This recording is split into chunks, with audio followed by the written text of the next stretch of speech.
And now these messages. Almost 12. One last announcement. Women's basketball practice will... Wow, I'm starved. Please remember...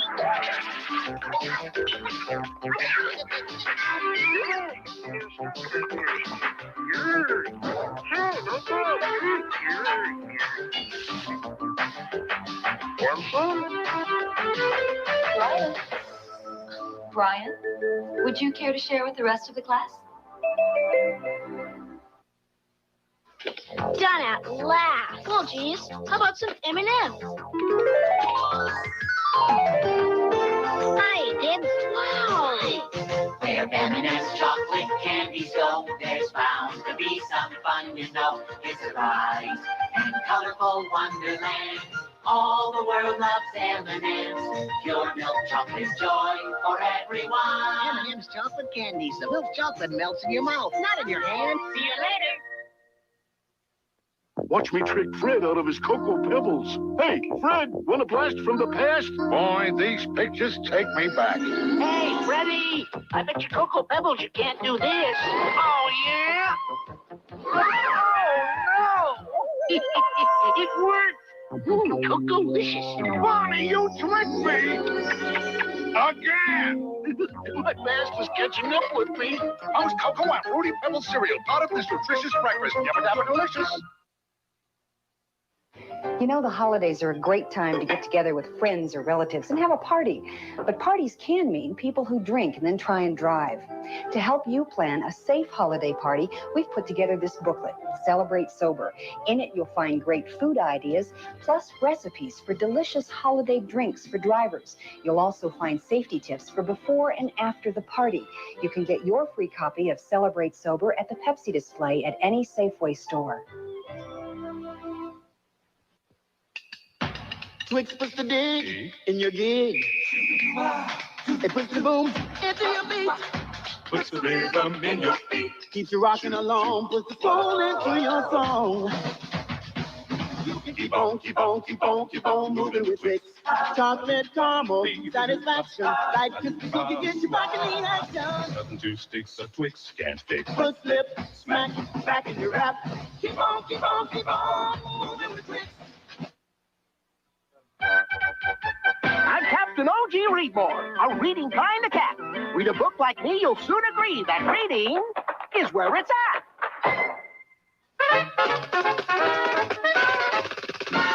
And now these messages.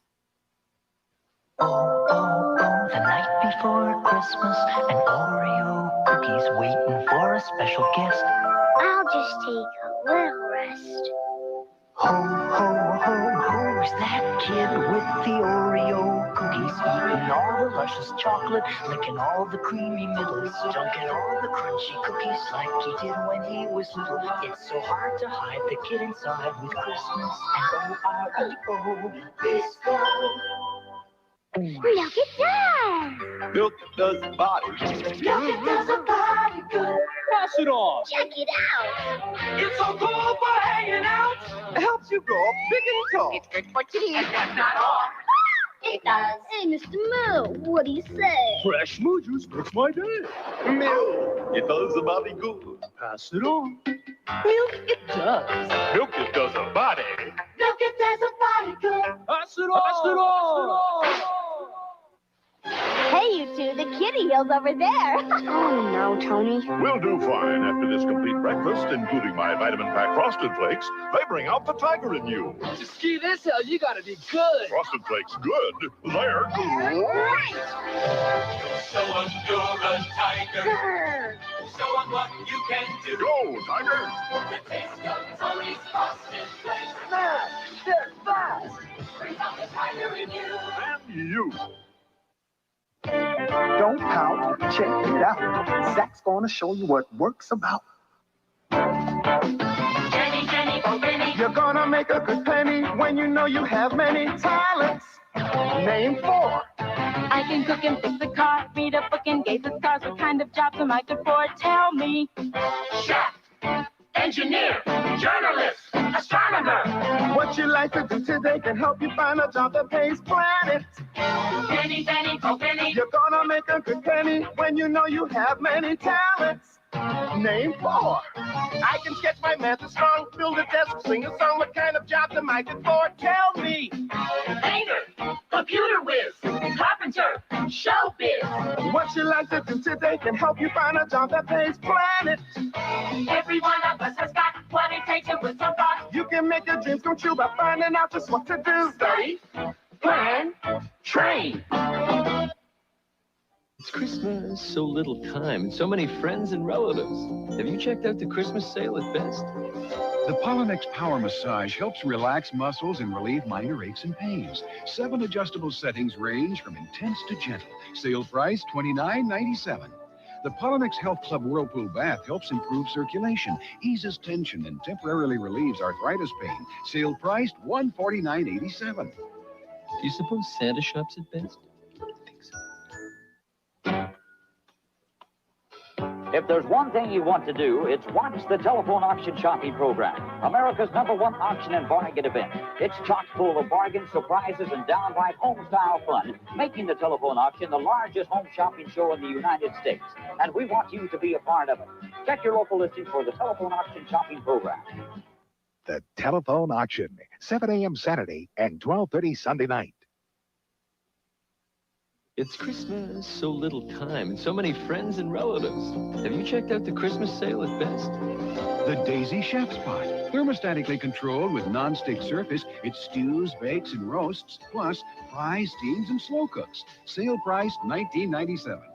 This Remington microscreen rechargeable shaver comes with its own travel case. Shaves as close as a blade or your money back. On sale for $44.97. Do you suppose Santa shops at Best? If this doesn't tempt your tummy, nothing will.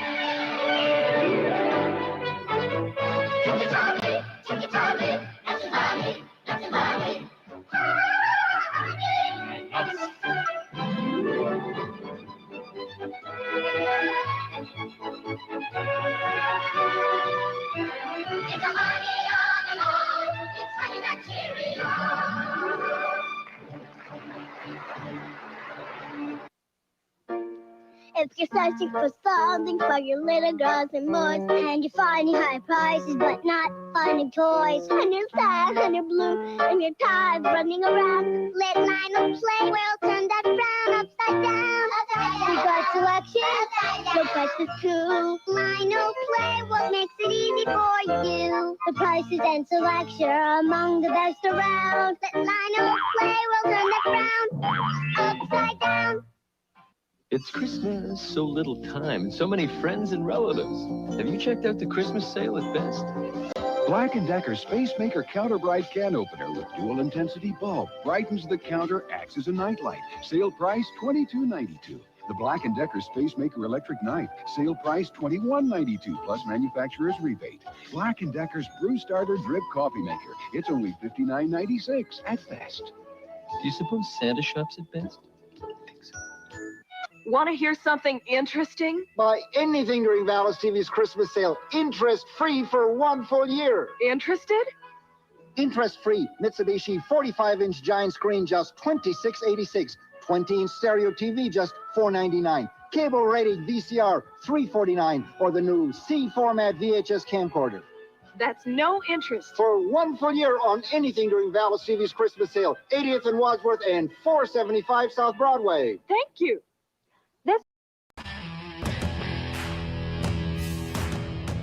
I'm not ready to go yet, okay? I'm not ready. You gotta wait. I got shit to do. I'm in the middle of something, all right? Just hold on.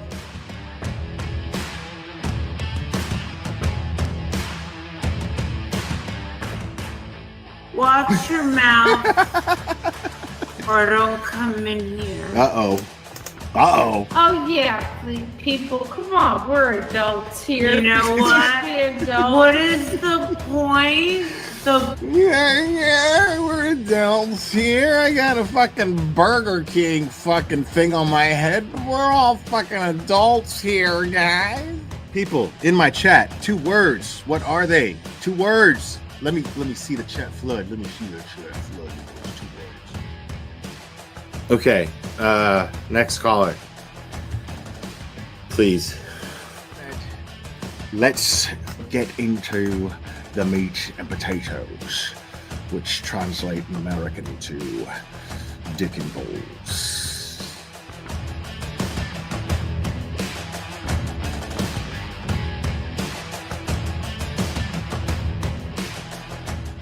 I got flip flops. These are my flip flops. Yeah, I really like my flip flops because I can put them on. Because look, watch me put them on. I can put them on all by myself. Watch me put them on. Look, are you watching? Look, these are my flip flops. Thanksgiving Day. I remember it clearly. It was Thanksgiving Day. I was inserting myself in somebody else's fucking business as a cash grab, and you know. This channel is harsh reality. Karen Yak se jodió la sucia vida. Amen. This is Jonathan Lee Bridges. I have cheeseburgers. I'm gonna put cheese on them. I'm gonna make sure that I have my hamburgers because I'm a big boy now and I can make the hamburgers. My mom lets me use the stove now.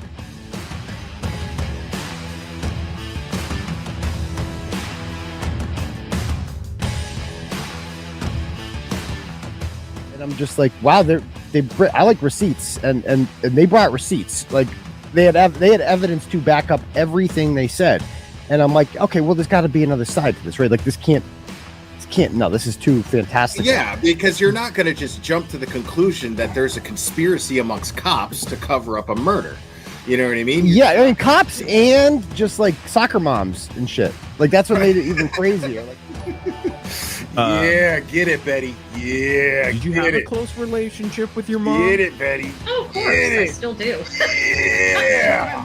My older sister was kind of sad. She was more of the prissy girl that likes going. That is the best shit fucking shopping ever. for dresses with mommy. I was the tomboy that liked playing with the Shout out to Cherry for just being just easily the most faithful and loyal supporter that I've ever had, man.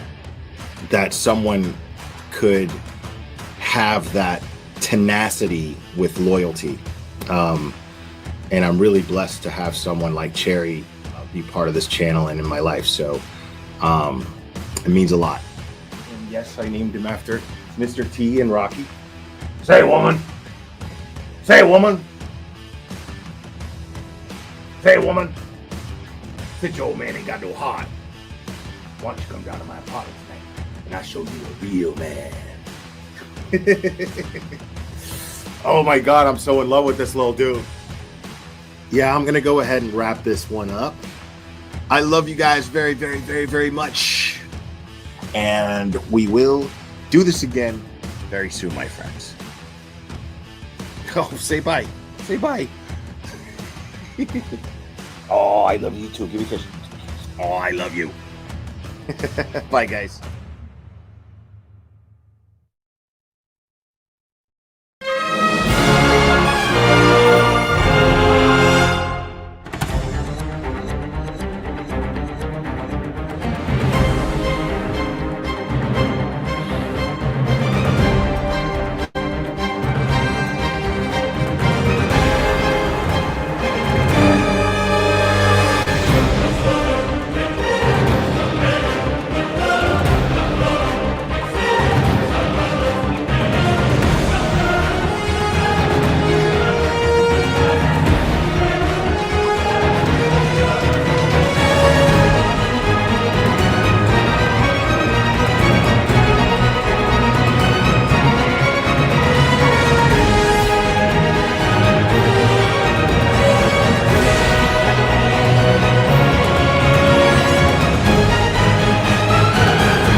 Woo! Welcome. Happy Wednesday, y'all. It's Wednesday, right? I think it's Wednesday.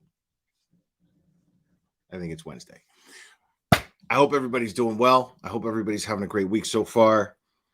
All that stuff that I always say, because I mean it. I do mean it. Anyways, guys, I hope that you guys are enjoying Twitter, because I am. We're actually going to do that. This is going to be a little bit of a chill stream. We're going to explore a little bit. We're going to do this together, just like I did with the Karen Reed case in the beginning. We're just going to explore the Sandra Birchmore thing a little bit together. Hey, Clubber. Sorry, 1 second.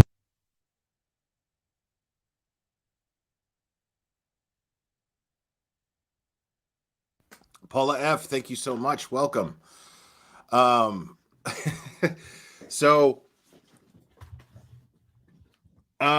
we're gonna just explore that. I'm gonna take a look into it. And if a deep dive merits it. Now, here's the thing. I want to also give a shout out to Dave McGrath and Jess, the Unsafe Spaces channel. I like those guys. I've been on their streams a couple of times, and they're really cool. And I know that they talk about the Sarah Birchmore thing too.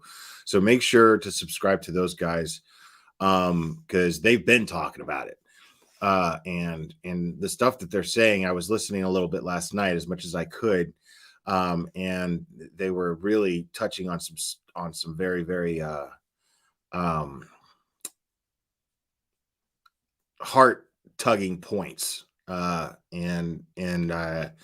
This case will make you angry. It's one of those things, man. If you got common sense and you got eyes and you're looking at, certain things and then you hear familiar names and you're just like, God damn it, and it's really disheartening when bad things happen to good people, and it's even more disheartening when it's the perpetrators are the people that we trust to keep us safe. And it's heartbreaking that because they are in that position, that it's easier for them to get away with it. So now we're, very clear to be very clear here. To those of you who are new to the channel, I know Scott says he's retired law enforcement, New York City. He's a retired New York City police cop. Police cop. I just said that. Excuse me. Sorry. Clubber's distracting me. I'm trying to keep one eye on him and one eye on the chat and talk. But detective. Okay, he's a retired New York City Police Department detective. And we are absolutely, and I have always been the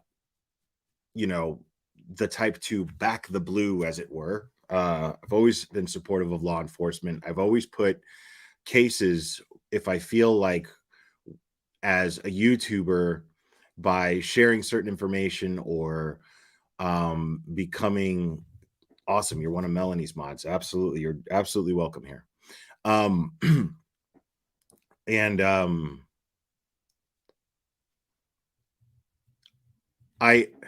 don't know.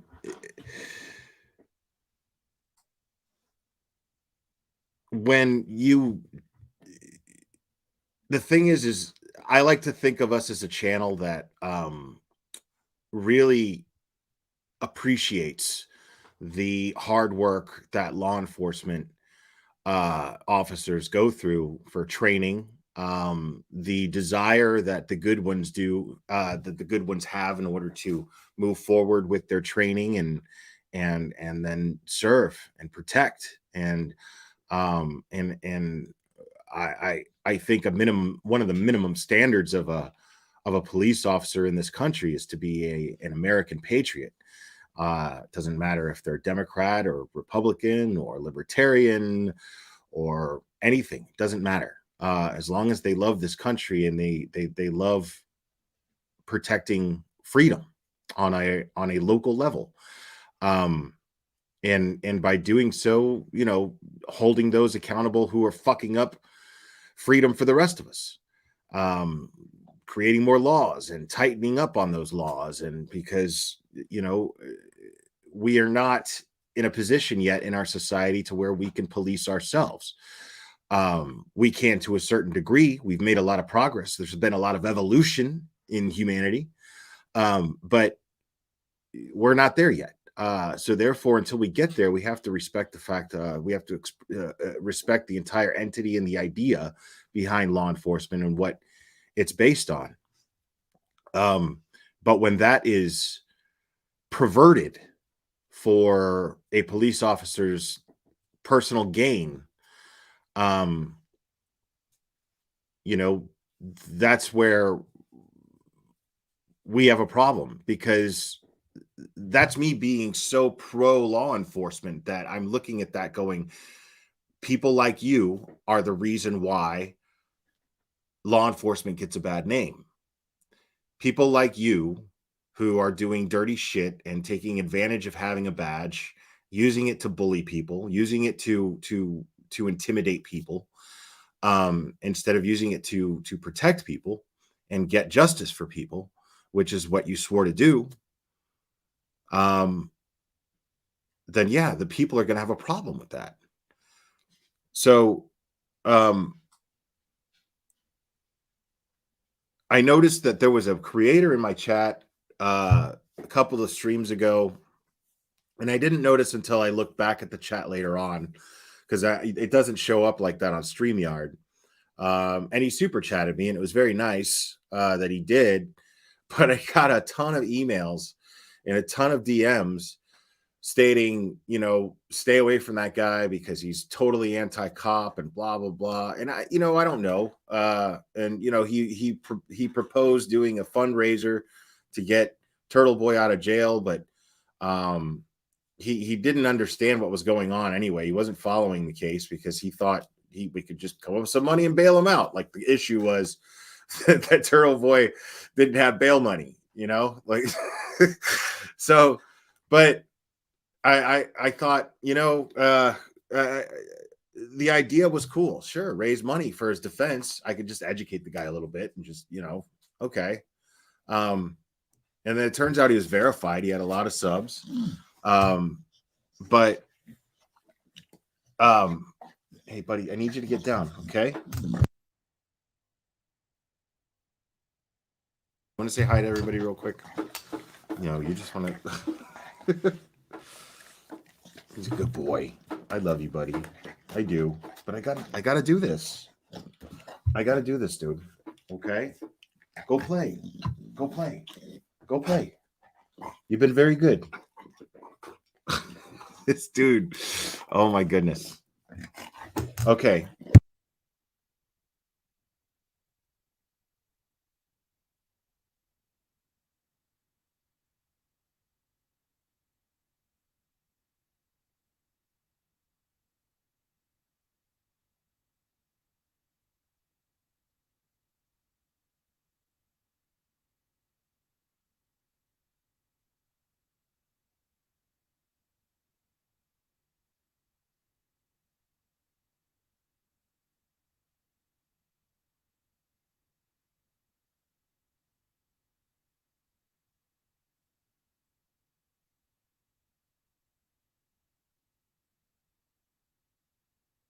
Okay.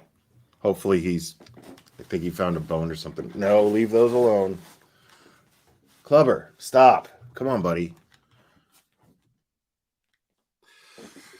He's a lot. I love him more than anything in the world, but he's a lot sometimes.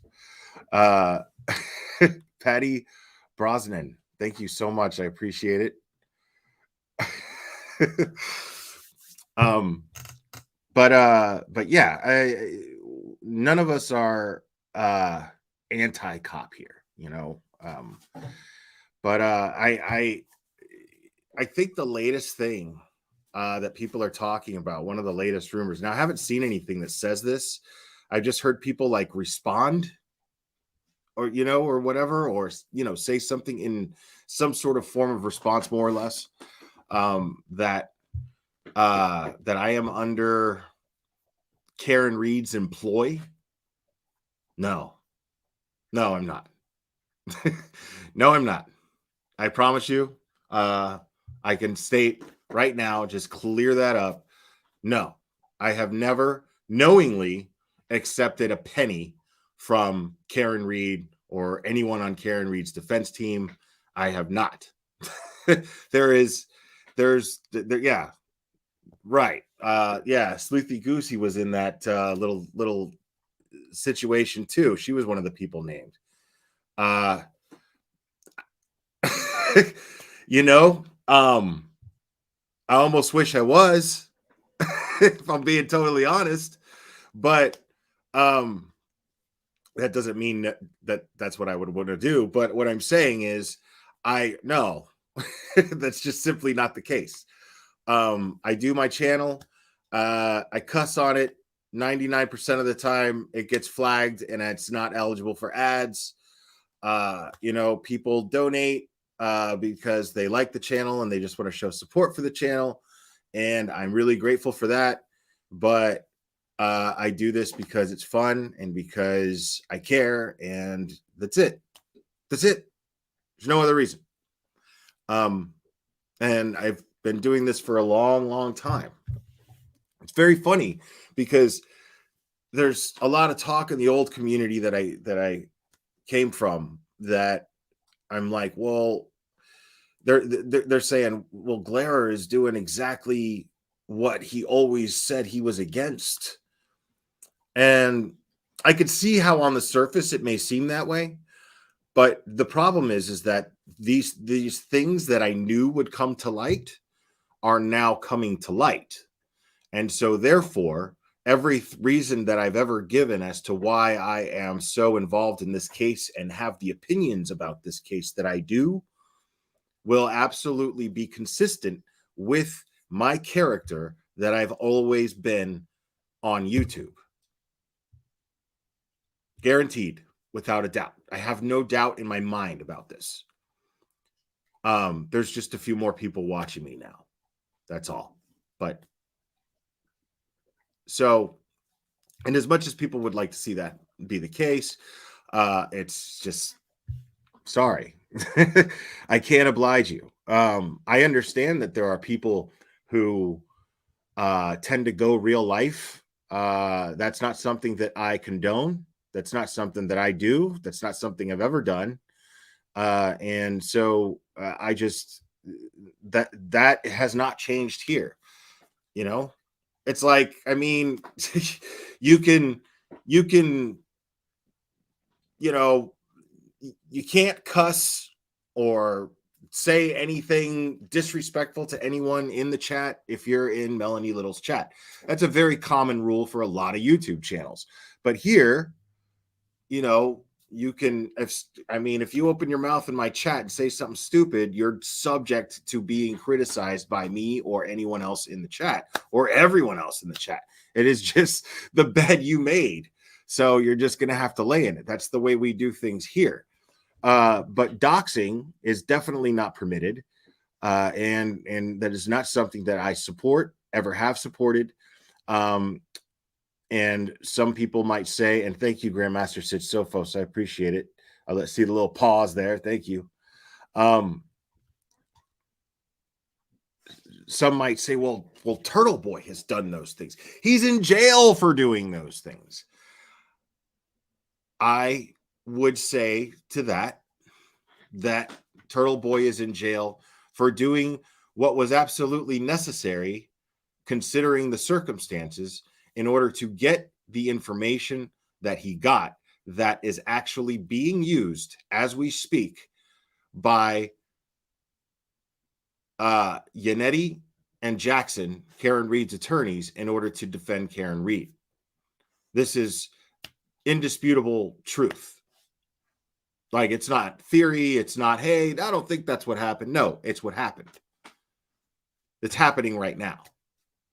So, and these things, in my opinion, prove that this is an innocent woman. If not, at the very least, prove that there is questionable ethical behavior coming from the district attorney office, the district attorney of Michael Morrissey's office. So, and I promise you, I would never be the type. I would never, ever be the type, dude. It's just not, it's not wired in me, man. I would never be the type to just like cheer that stuff on. Normally, I shred channels that do that shit.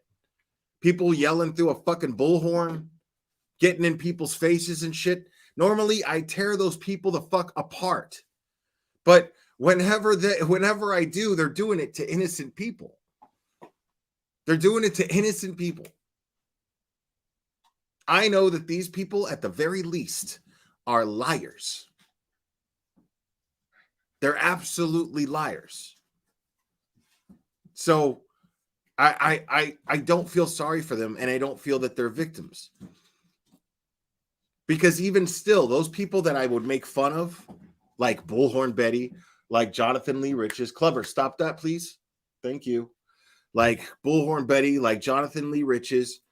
I mean, these are people who were completely off, and they were completely off. They were completely wrong about everyone that they would harass. These were innocent people, at least as far as the law is concerned, at least as far as the evidence was concerned. So yeah, I would tear those people apart. Kind of like Clever's got that plastic bag right now. Clever, bring that here, please. 1 second, guys.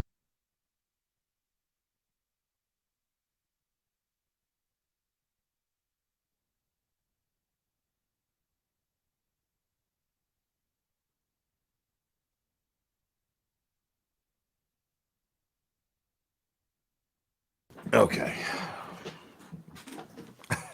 So, right. And so these people,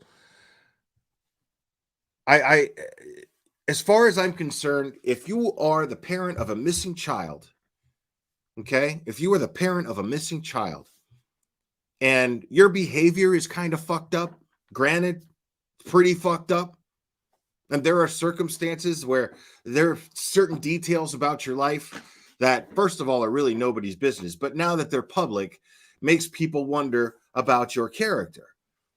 But the thing is it doesn't necessarily make them suspects of a crime. Doesn't necessarily mean that they were the people responsible for the disappearance of their own child. And I just do not condone making that assumption without any evidence at all. There's a big difference between that and this, because here we have tons of evidence. Tons of evidence. And we have evidence that indicates not only at these is there motive for all of these people and perfectly reasonable,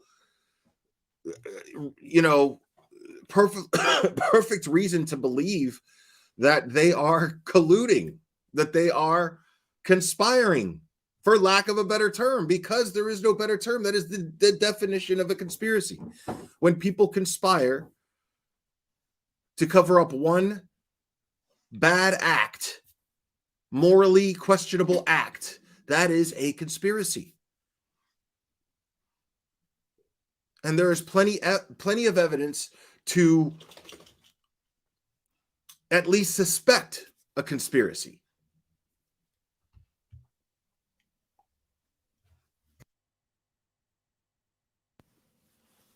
And so, at the very least, right. At the very least, do a proper investigation, as Mr. C says. Do a proper investigation. Because at the end of the day, that's what it all boils down to.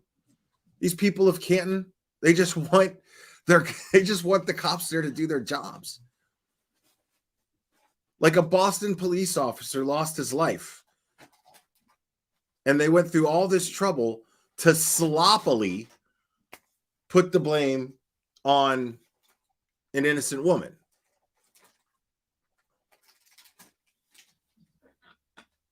Clever. 1 second, guys.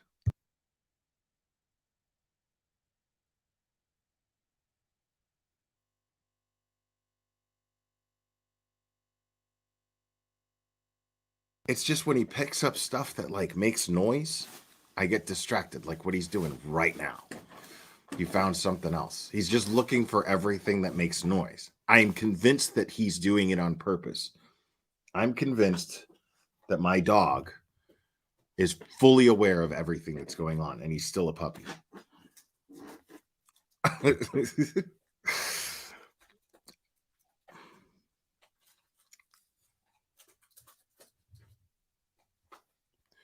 Yeah, big shout out to Microdots, man. Microdots is fantastic. Yeah, so no, I don't feel sorry in the slightest bit for anything that I've ever said in regards to talking about this case. Nothing. And the more truth that comes out and becomes public, you'll see that I have been consistent with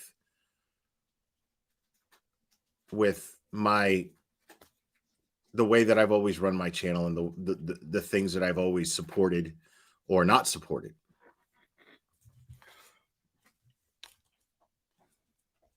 So, let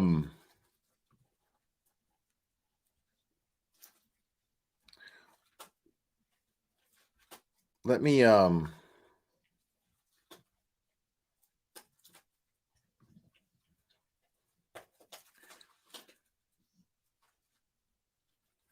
okay. So I posted this.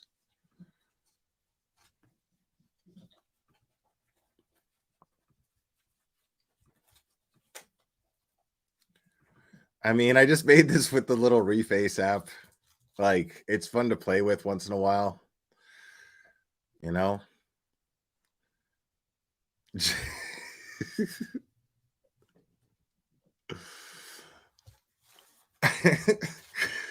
I mean, what did I call her? Jennifer Morrissey Doffer.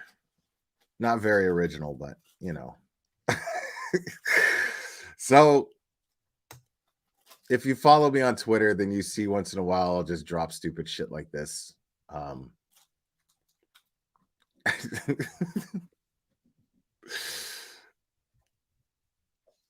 I mean,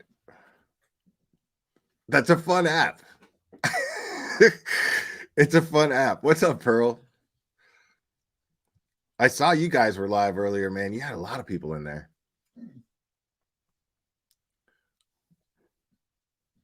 So, like, I mean, I don't even know what to make of that. Like, is that like if they had a baby? But I mean, it's more of a metaphor of they're one and the same, you know? It's the entity that they represent.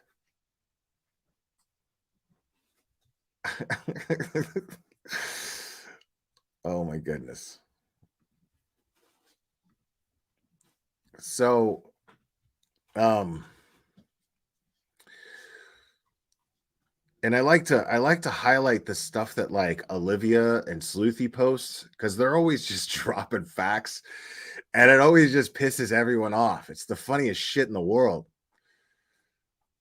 Like, here Olivia posted this right here, and like they seemingly found the clear pieces of broken cocktail glass, a black straw, and droplets of blood in the snow in the morning. No juror will find it remotely reasonable to believe that there were 35 pieces of bright red reflective taillight actually at the scene in the morning, presumably in the same area as the broken cocktail glass pieces, as would be necessary for the state's theory that not even one singular piece would be seen nor recovered despite their complete search and processing of the scene.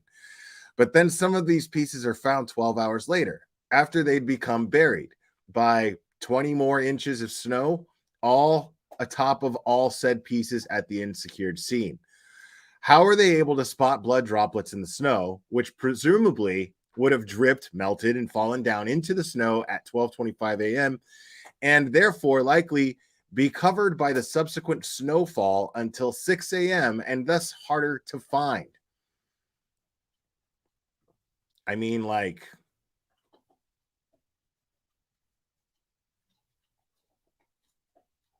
and what's really funny, dude, is people are just like, they get so mad. Like, they get so mad.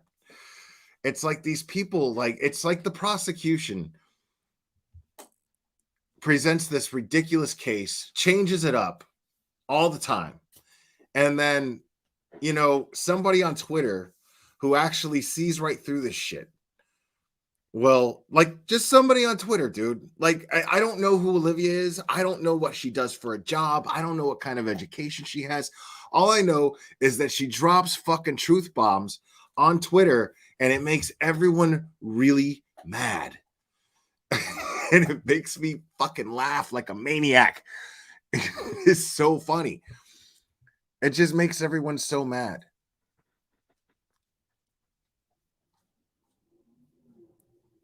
So I want to see if there's, because a lot of these people block me. So, right. There's, I mean, and that's it. It's like as if they're mad about, it's like as if they're mad about the fact that like they know that the prosecution was designed, this prosecution was designed in the sense that they just assumed everyone was stupid, right? And then just a regular random person on Twitter like just blows holes all over this case, and these people just get so livid. Like when I posted that, here, hold on, let me show you guys. When I posted this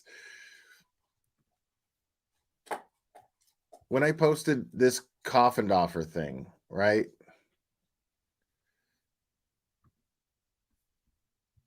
Somebody like they get so mad. They get so mad. I love that. This is one of my favorite. This is one of my favorite of my haters, Count Bassmaster. She's always really stupid. And so she posted, you know, like it's a big secret, my mugshot from 2015. Right? And I've told this story before. Like I was under arrest for a warrant for not paying a jaywalking ticket. That's it. I was out the next day. Like case totally dismissed. Judge came to the jail under those circumstances to sign me out. Like, because the other cops were like, what the fuck? So like,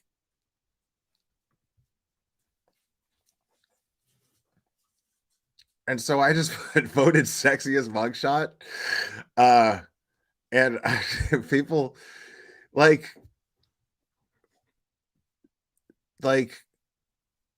it's just always the stupidest response. I mean, to just go real life on someone, especially when it's someone like, dude, I own the fact that I was at one point definitely a piece of shit, man, in the sense that like I just fucking hated myself, you know what I mean? And I hated everything else because I feel like I was somebody who just, I was always feeling sorry for myself and always acting like the world was against me, you know what I mean? And everything was somebody else's fault, no accountability, just really you know, just totally just, you know, always, you know, never taken any responsibility for any of my own shit. And you know, we all do this from time to time, you know what I mean? But like I was just habitual about it and totally self-oblivious about it. And then like I hit bottom, and then you know, like when you're really like at bottom, you know, if you're capable of common sense, what happens is you're faced with a question of like, okay, I have to actually figure out how to become happy, or that's it, you're done. There's nothing left. There's no point, right? So like I had to like come up with like, you know, this shit, you know, and it works, you know what I mean? For me, it works. But the thing is like I own that shit. That's part of like exercising accountability. Like I own that shit. And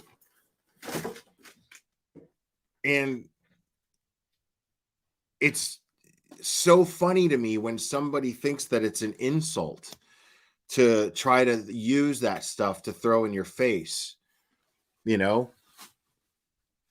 Cat Chai Healer, thank you so much. With the amount of people covering up, someone is bound to crack or mess up. How many of them were involved? I mean, there's quite a few. There's quite a few that are definitely questionable. But the thing is, man, you know, I just decided to do the best I could with what I got. You know, that's it.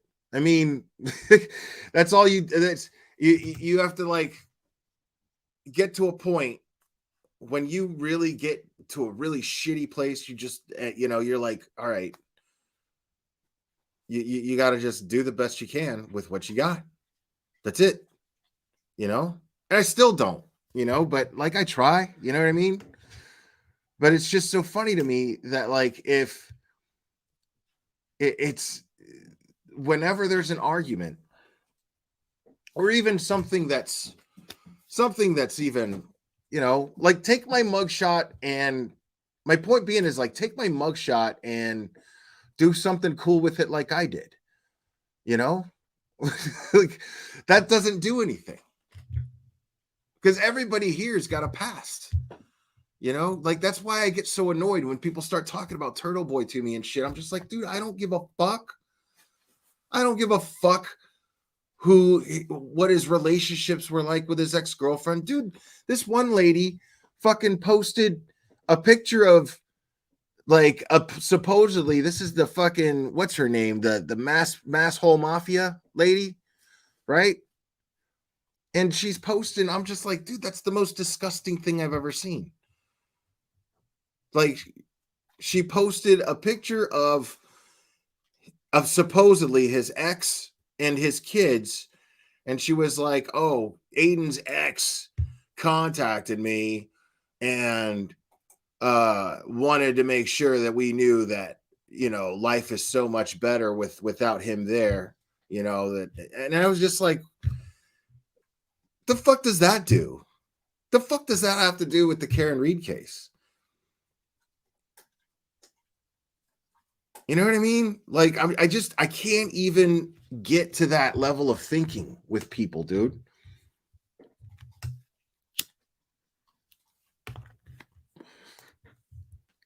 Like, it's just crazy to me. And you can't, like, I've come off as a dick, you know? Because seriously, like, there's people that have shown up in my chat, right? And then they say something like, I'm going to hurt myself and blah, blah, blah, blah, blah. And I'm just like, listen, I feel for you, but what you need to do is contact a helpline, because I'm not qualified to talk you through I'm not trained in that way. There are professionals that do that, you know? And I'm not going to just sit there and keep the guy on the line like this is some sort of fucking movie about some shock jock, and I'm gonna be like, listen, dude, tell me about your problem. I'm not gonna do that. I'm gonna be like, listen, like right here, Cherry just dropped a hotline for you to call or go online and visit the site, and those people will talk you through it. But I'm not qualified to do that. I'm not here to tell you and guide you through anything, dude. You know, like I'm trying to tell you that I had to figure that out for myself. That's why I'm here still, you know? So it's just really funny to me when people take these personal jabs, because the thing is these people who do these shitty things, they have some valid reason to believe that they're good people too. There's nobody in this fucking chat right now or that argues on Twitter. Clubber, get down from there, please. Off. Clubber. Off. Thank you. There's nobody who thinks that they're a bad person. Nobody on Twitter. Everybody thinks that they're fighting the good fight. Everybody that you're sitting there feuding with, and you think that you're fighting the good fight against somebody who's just a shitty troll and blah, blah, blah, blah, blah. And they're thinking the same thing about you. That's a fact. They're thinking the same shit about you. Everybody thinks they're the hero. Dude, Hitler thought he was saving the world. Was he not? Did he? I mean, no, he wasn't. I'm saying, did he not? Did he not think that he was saving the world? You know what I mean? Like,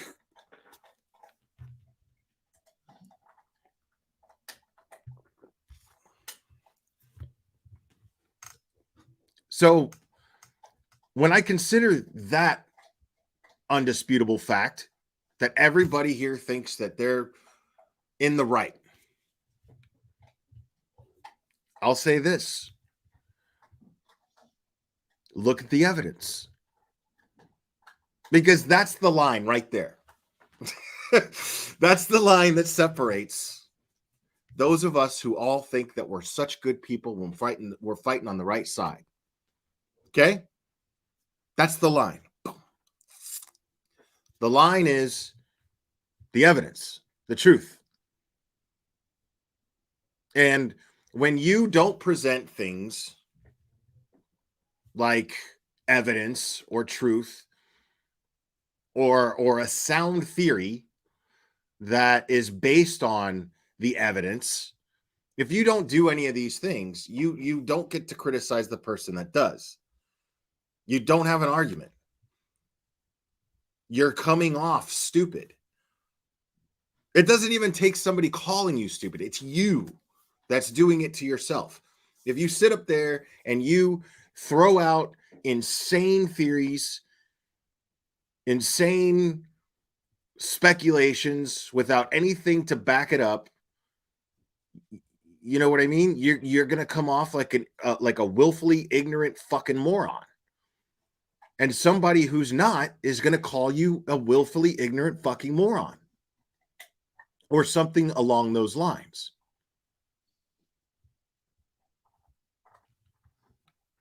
You know? So when you do shit like post stuff that's just about Turtle Boy, I mean, that's not... You don't see me digging up into Jennifer Coffindoffer's private life and past and digging into her relationships and shit like that. I don't give a fuck. I care about the shit that she says publicly about a case that we're both following. I mean, I don't know what she's doing, but a case that we both just talk about, right? I'm interested in what she posts because she has a very broad reach.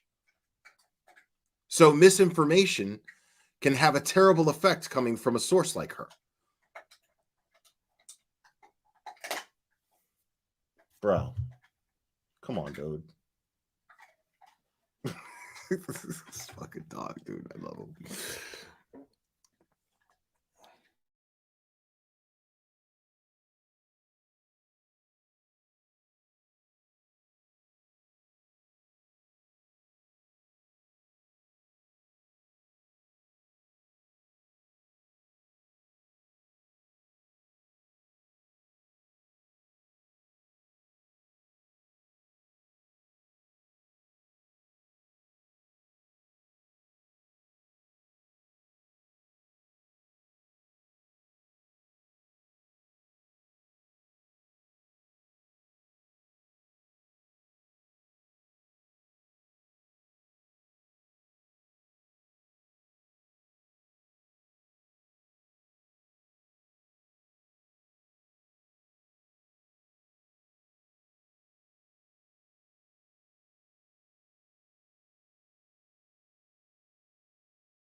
Okay, I'm sorry about that, folks. Thanks for sticking around, those of you who did. And it was not Clubber, but my internet did go out, and I hope it does not happen again. So, yeah. So, I want to talk a little bit about the Sandra Birchmore situation. What I'm going to do is I'm going to read the police report. There's interesting things in the police report, the initial police report.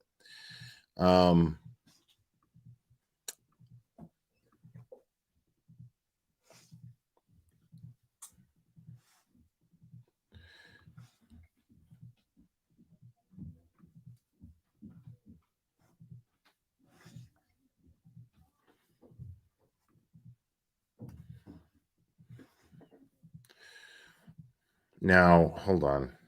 I need to be able to zoom. Okay. I can zoom in like that. All right. Beautiful. Okay, cool. All right.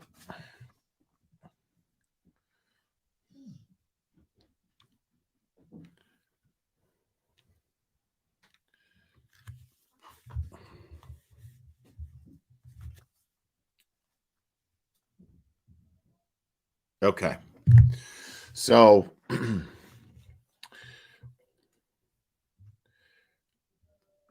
yeah, I'm just showing it just to show it, pretty much. I know a lot of you guys can't follow it and read it anyway. So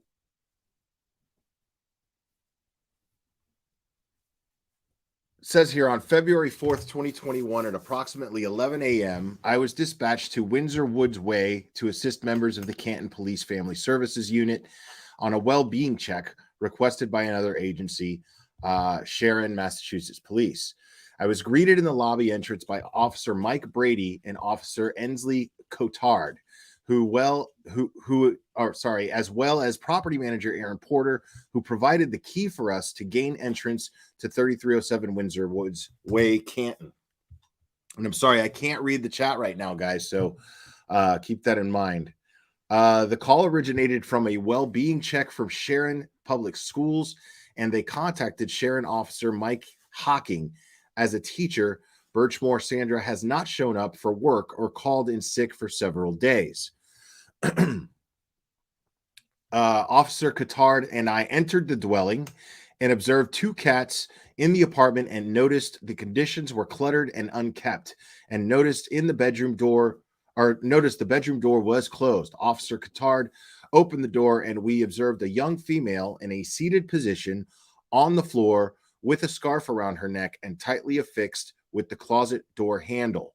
Due to the discoloration in skin, which was blue, and lividity, and appeared that the female had been there for a long period of time, Sergeant Mike Lank radioed a secure and scene immediately. While en route to this residence, Sergeant Lank directed us to secure the scene for Norfolk County District Attorney's Office, and notified and advised that they would be responding to the residents. Now, does the name Lank sound familiar to anybody? Because we're talking about a completely different case here. We're talking about a completely different case. And this is a case of Sandra Birchmore, who was 23, and she was pregnant. And let's see, ex-Muffin Man, thank you so much. Everyone falls. Your honesty is what makes people watch and listen, and we need to accept people that honestly accept their mistakes and ask for forgiveness. Also, what is your favorite muffin? I'm going to have to go ahead and say blueberry off the top of my head, but thank you. Nobody's timing Scott out, right? Yeah, don't time Scott out. So this is interesting because the name Lank comes to mind in the Karen Reed case and the John O'Keefe case.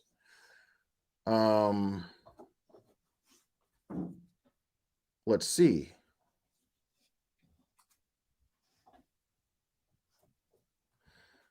Michael Lank. It is not updated. Oh, no. It says Detective Sergeant in Canton, longtime family friend of Chris Albert, only officer who went in 34 Fairview. Okay? He's the only officer that went into 34 Fairview. Lank. And here he is, some 2 years earlier, I think. And he's one of the people who responds to this case. Now, if you don't know, let me bring you up to speed. She was 23 years old, and her death was ruled a suicide because she allegedly hung herself by the neck with a scarf from the handle of a closet door.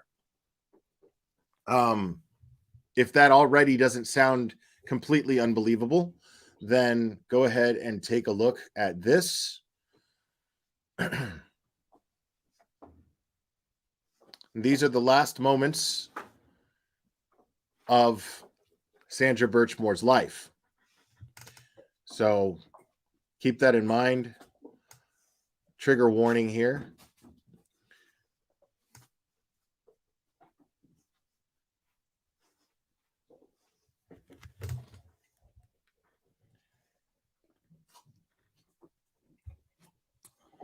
Puts on her coat, goes outside, comes back in. Looks like she was scraping snow off of her car.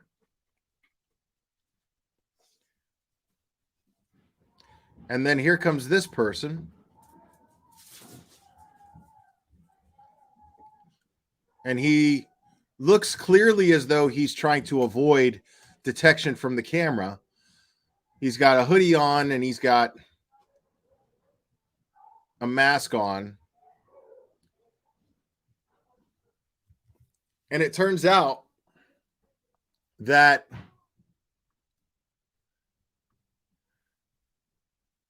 this is Matthew Farwell, because he admits that it's him. His name is Matthew Farwell, who's a police officer. And he has a twin brother who's also a police officer named William. And they were both in a relationship, more or less sexually, of a sexual nature, with Sandra Birchmore. And Sandra Birchmore claimed that the father of her child was Matthew Farwell. And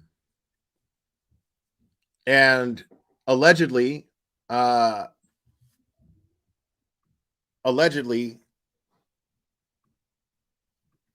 this was all happening, and I think with somebody of another higher ranking too. Ever since she was a police explorer as a teenager. The legal age in Massachusetts was 16, but supposedly this all took place while she was 15. I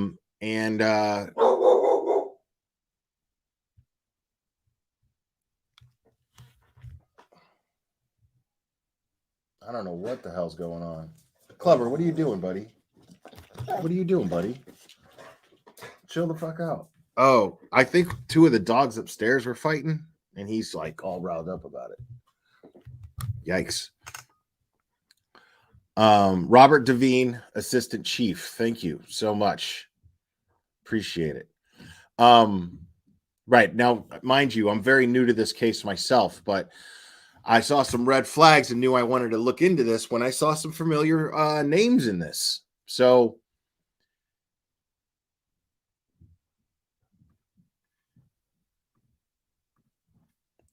I'm going to continue reading.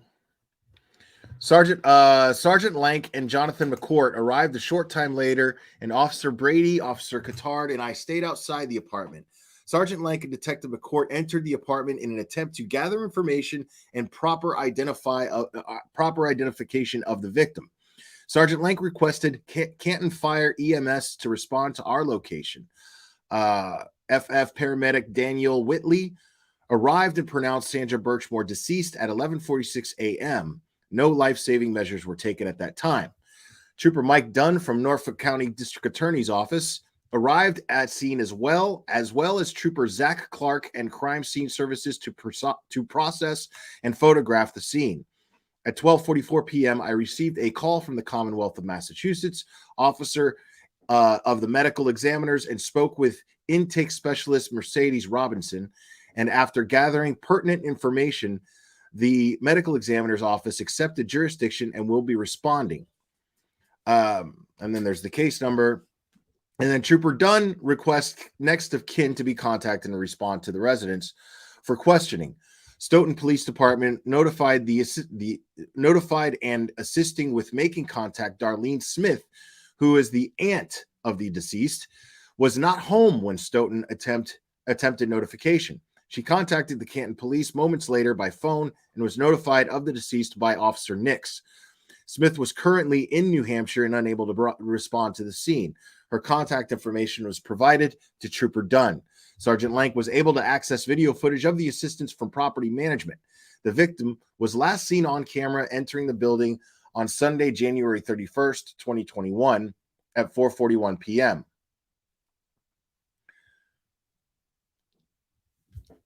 So this is all the same thing. Well, not really, actually. This is somebody else's report. This is Jonathan McCourt's report.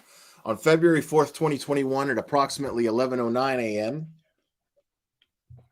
I responded to 3307 Canton Woods for a well-being check of a female party later identified as Birchmore Sandra. Upon my arrival, I spoke to the first responding officers on scene, Officer Yeaton, Officer Cotard, and Officer Brady. I was informed the party was deceased and had hanged herself. I had the officers waiting outside the apartment as I made entry.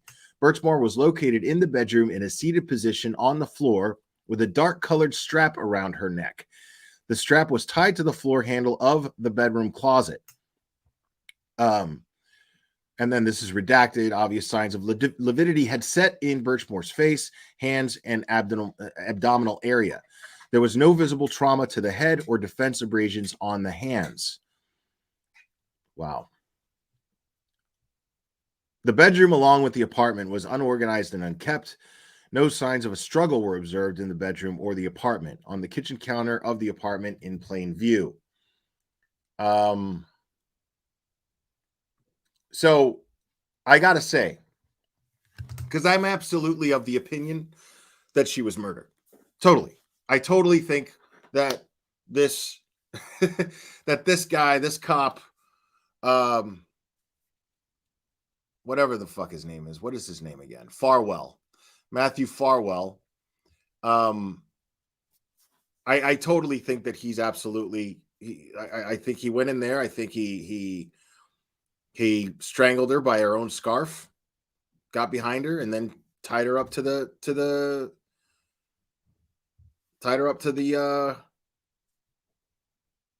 handle of the door. Oh yeah, hold on. Give me 1 second here.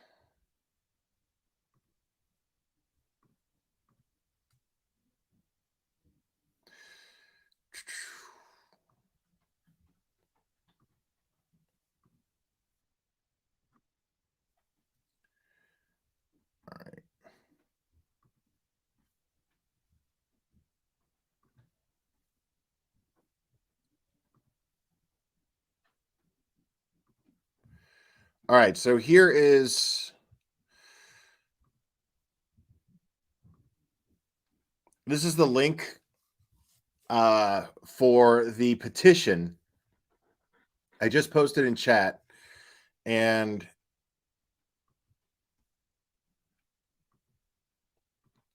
I'm trying to pin it, but it won't let me.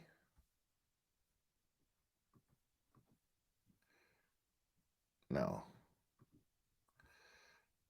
All right. Let me try it this way. There we go. All right. So that is the petition to, I guess, reopen. the investigation into Sandra Birchmore's death.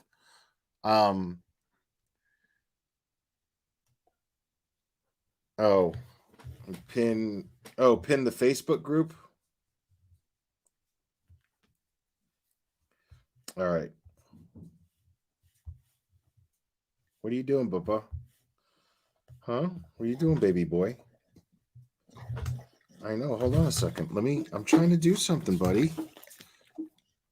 Look, you made me report the thing instead of. There we go.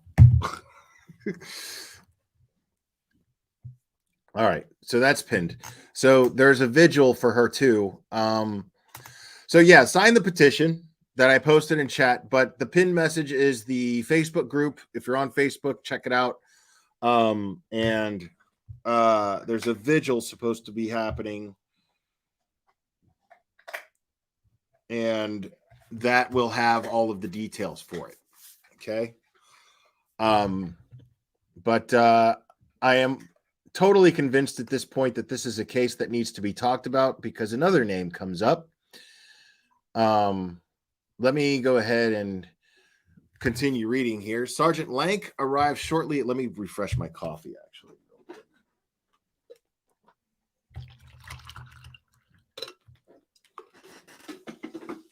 All right. So Sergeant Lank arrived shortly after my arrival. Norfolk County District Attorney's Office, the Medical Examiner's Office, and Canton Fire were all notified. Canton firefighter Whitley arrived on scene and pronounced Birchmore deceased. Firefighter Whitley informed me that he believed Birchmore was deceased for a few days. Trooper Matt Dunn and Trooper Kevin Tufts arrived from CPAC. Massachusetts State Police crime scene was present as well. Troopers processed and photographed the scene. Troopers located additional blank on scene. Once the troopers were finished processing the scene, Chris Adams and Caitlin Bolger of the medical examiner's office took custody of the body. I wonder if there's any relation. After the body was removed and CPAC and the medical examiner's office cleared, I located additional in the bedroom closet in a cardboard box. What? After the body was removed, blah, blah, blah, blah, blah, cleared, I located additional the bedroom closet in a cardboard box. Okay, I guess it's redacted. Prior to clearing the scene, Officer Brady and I had animal control take custody of the two cats in the apartment. Officer Brady locked the door once we cleared. And this is McCourt's. Now let me get a little further down here. This is Cotard's.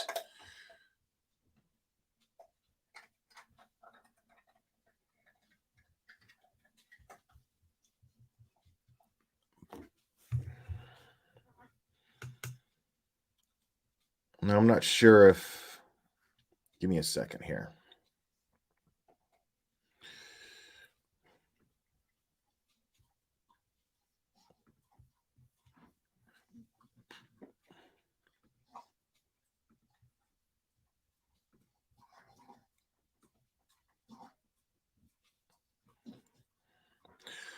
Okay, this is a little interesting because there's more names that tend to come up here. So let me go ahead and share this. Now you can see this says Canton Police Department, printed on 11/02/2022. So I'm looking at some of the names here, and none of these names really matter to me just yet. No, they will. But another name comes up. And I have to just kind of look for it here.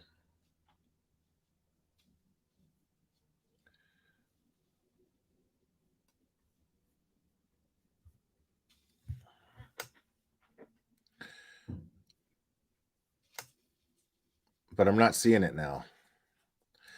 And I know I looked at this very same thing earlier.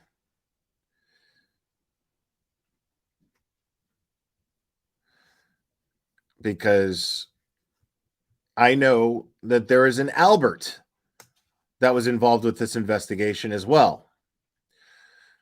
And I find that to be a little bit more of a coincidence, considering all of the circumstances in this case.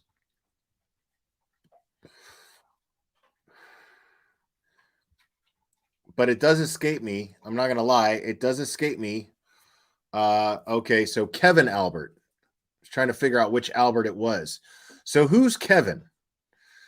Somebody explain to me the relationship of Kevin. Who is he to Brian? And who is he to Chris? Chicken Palm Charlie.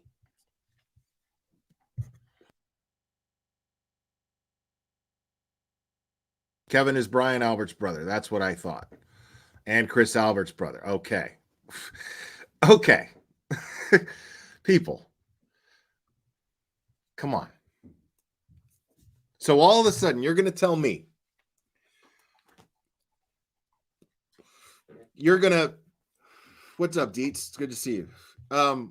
So all of a sudden, you're going to tell me that. So this is what I'm getting out of this right now. Is you've got this really shady death here. One of the most unlikely suicide methods ever have been employed, allegedly, by Sandra Birchmore. She's sitting in a seated position, so I guess she just sat down on her butt and leaned forward until she could no longer breathe. No fighting, no nothing. That doesn't make sense to me. Why wouldn't she be on her knees leaning forward?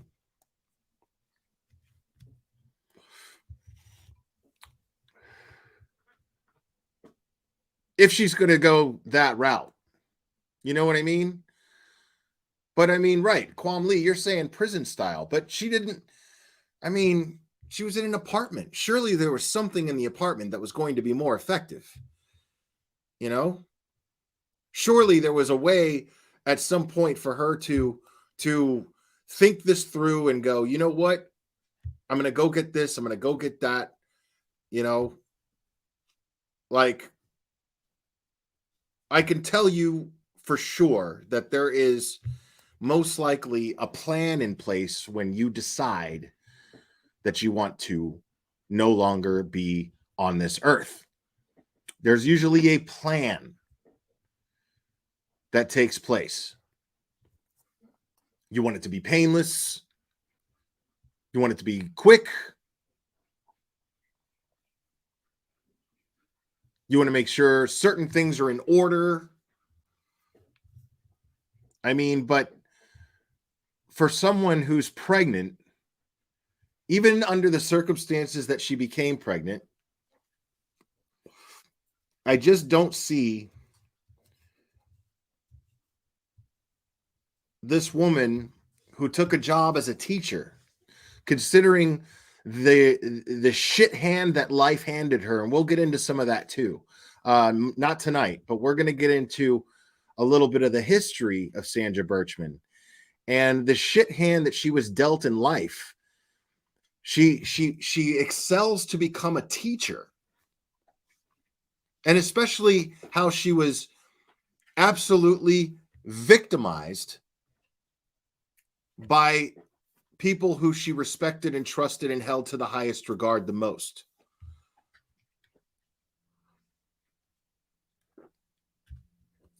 And then all of a sudden, she's going to decide to end her life in this manner.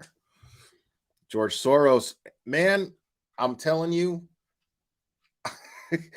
I love your money, but dude, you got to chill out, my friend. Roll tape, gave your word, G. Okay, you keep saying, okay, unsilent majority, 1222. Okay, see, now I have a username. Let me try to type that into YouTube. I'm going to try to do that. All right, look, I'm going to even do this. All right, I'm going to even do this.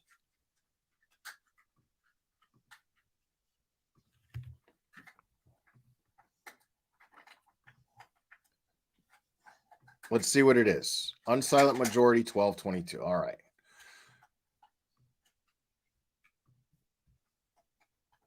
So you can see that that's what I'm doing. All right. Let's see. Because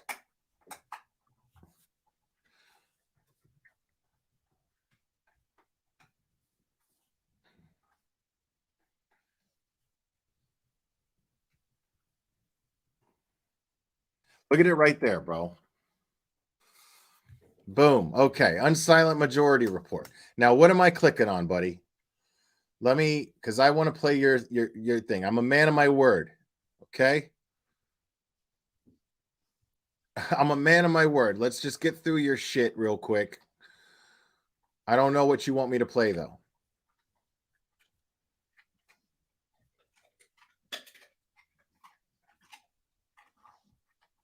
Yeah, okay, I got it. But what what video you want me to play? You know what I mean?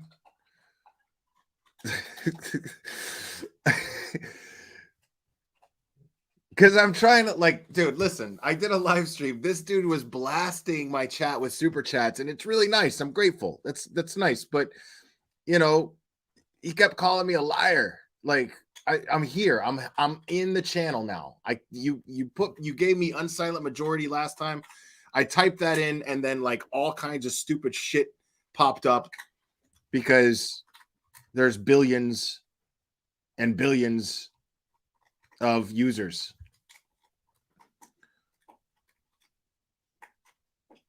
So I'm here on the channel, and you're not telling me what video to play.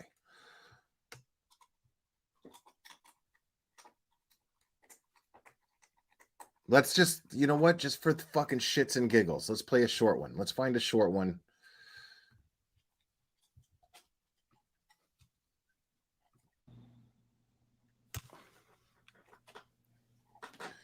The fuck am I looking at?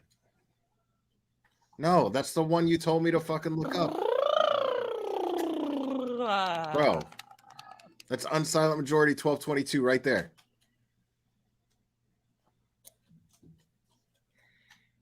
Okay. Stay calm. Don't panic. I have several interests I want to explore and share with others. That's great. Bro. But how am I going to be able to convey everything I want to convey in a clean, effective, engaging, captivating way? Why am I doing this? What the fuck am I looking at, George Soros? But that's why you're creating this content, so people can understand you. What? Yeah. And listen, I don't understand anything that's going on. On air, mistakes are going to be made. Or we could pre-record everything and edit it all and make it perfect. No way. Last time we did that, you took forever with post-production. We can't do that. We've got, like, shut your fucking mouth! We have. Shut the fuck up, you cunt! Shut it! Get the fuck out! I think it says it all right there. That's all I got to say about that. All right, let's get back to the task at hand.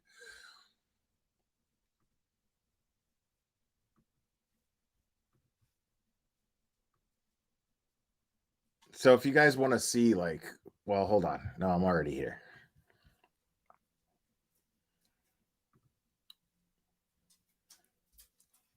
Ex-Muffin Man, thank you so much. How many suicides were in D.A. Morrissey's district since he was in office?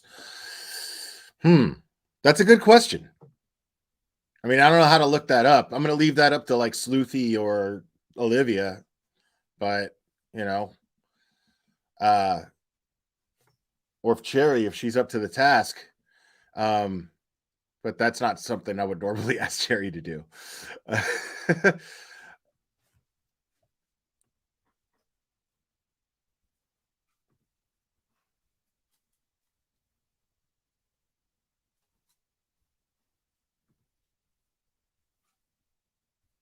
Okay.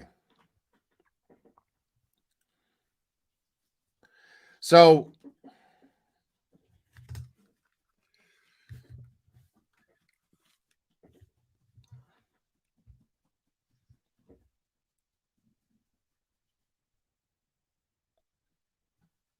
let's see what Lank's report says here. So this is Lank's report. And it says, I was working as the patrol. Hold on one second. Sorry, I got to make sure this is plugged in. Clever keeps unplugging it. There we go. On February 4th, 2021, I was working as the patrol sergeant for the 8 a.m., 4 p.m. shift. At approximately 10 a.m., I was notified by SRO officer Cotard that he was going to be conducting a well-being check on a party at 3307 Windsor Woods Way. The party in question, Birchmore Sandra, had not shown up for work at the East Middle School for several days without notifying anybody at the school. Officer Cotard, Officer Brady, and Officer Yeaton responded. That's another point I was going to get to. Like, you're going to tell me she chooses a job as a teacher. You know what I'm saying? Like, she chooses a job as a teacher. She's got a relationship. If somebody who goes through everything that she's gone through in life to aspire and go through the hard work that it takes to get to being a teacher, then stop. I mean, you're going to tell me she's just going to end her life like that? What's up, Olivia? Good to see you. Yeah, we were just going over some of this stuff about you on Twitter. We'll talk a little bit more about that stuff, but it doesn't make sense to me that a young woman who's overcome the things that she's overcome is pregnant with a child, happy about the pregnancy, regardless of the circumstances about it, or the circumstances behind it, but she's just going to end her life. And this mysterious dude trying to cover his face for the cameras, who's a cop, he knows there's cameras, denies being the guy who goes in there, and then admits to it. So, kind of weird. Clever, stop, dude. Stop. Thank you.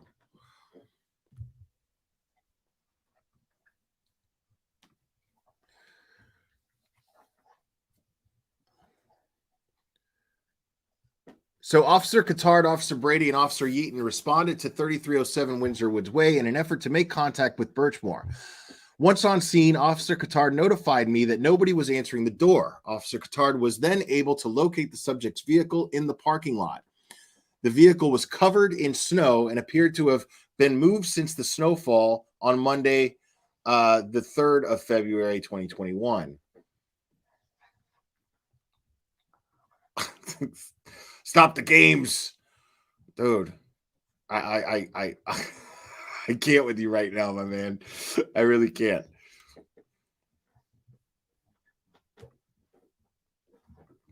So, sorry, that is just very funny to me. Being unable to reach anybody at the apartment, officers on scene were able to make the contact with the property manager, Aaron Porter, who provided them with the key to access the apartment for a well-being check. Upon entering the apartment, Officer Cotard located Birchmore in the bedroom, deceased with a black strap around her neck, which was tied to the bedroom closet door. At this point, the scene was secured, and Officer Yeaton requested my response to the scene along with Detective McCourt. Once on scene, access to the apartment was limited to Detective McCourt and I. Okay. That means everybody get the fuck out of here. Just me and Detective McCourt and firefighter Whitley was allowed into the apartment with Tyvek boots in order to pronounce the party deceased. Once the scene was secured, State Police CPAC unit was notified and responded to the scene. While waiting for the CPAC unit to arrive, I went to the rental office and met with property manager Aaron Porter and maintenance supervisor Carlos Veracimo. Veracimo was able to access the video camera system, which only captured the interior entrance to the building number 3, which was the residence of the deceased. The video is motion activated and captures people entering, exiting, and or any other motion in the front lobby. While observing this footage, I observed Birchmore's activity in the following order. February 2nd, 2021, Sunday, leaves. Hold on a second.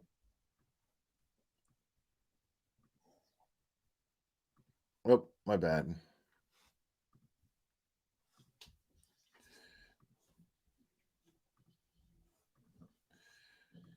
All right. So Sunday, leaves building 9:51 a.m. on the telephone, returns to the building at 10 a.m. 10:08 a.m. carrying a large box containing a baby car seat, leaves at 10:11 a.m. returns to building at 1:15 p.m. with 2 pizzas, boxes, and talking on telephone. Sunday, leaves at 4:39 p.m. Sunday, returns to the building at 4:41, texting on telephone. Now, this is in the same day. Now,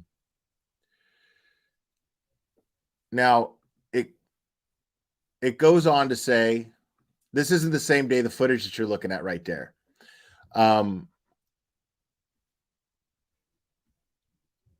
This was the last time that Birchmore was seen on video. Oh, it is, actually. Sorry about that.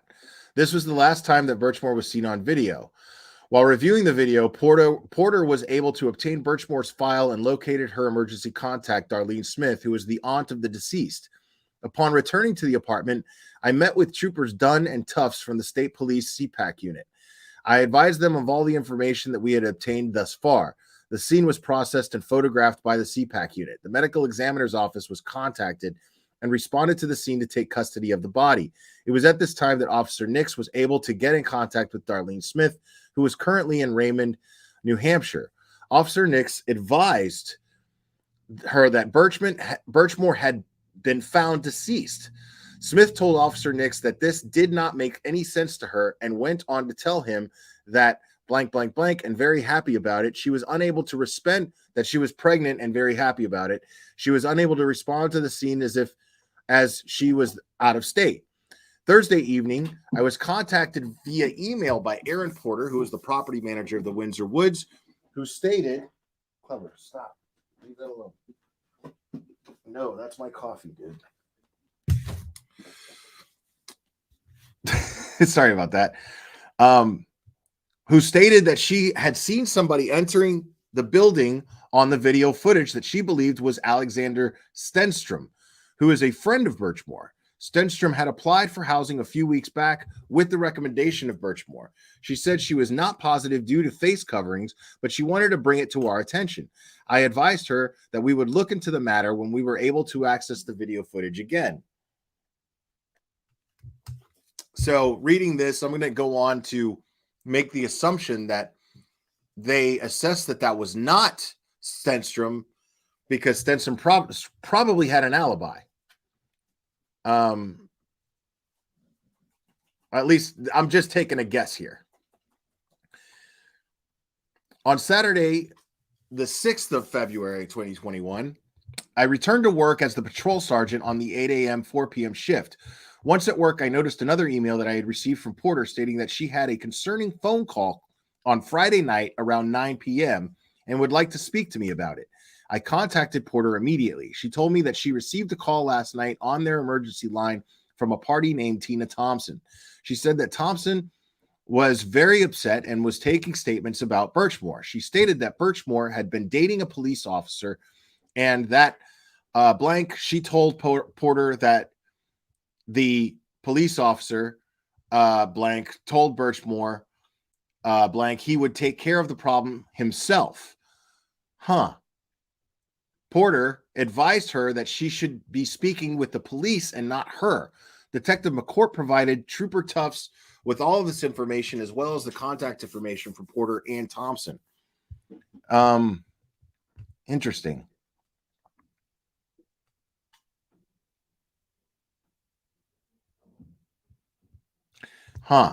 So according to this Tina Thompson, she called the emergency line of the landlady, which I find kind of weird right? So she calls the emergency line of the landlady and says to her that this is what I heard. She was dating this cop, and the cop said something about that he was going to take care of it himself. And then she's like, well, you should be talking to the police.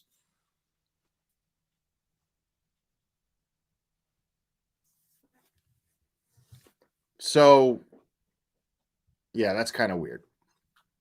I mean, it's a perfectly, of course, that's exactly what Porter should have said. You need to be talking to the police. At approximately, I guess 1 p.m., I returned to Windsor Woods with detectives Albert and McCourt. Verissimo had agreed to meet us there and review more video from building number 3. We were met at the leasing office by troopers Dunn and Tufts. Interesting. Now, I don't want to read too deep into that, but it's considering everything that we know about the Alberts, okay? Considering everything that we know, it's noteworthy. It's noteworthy, this fact.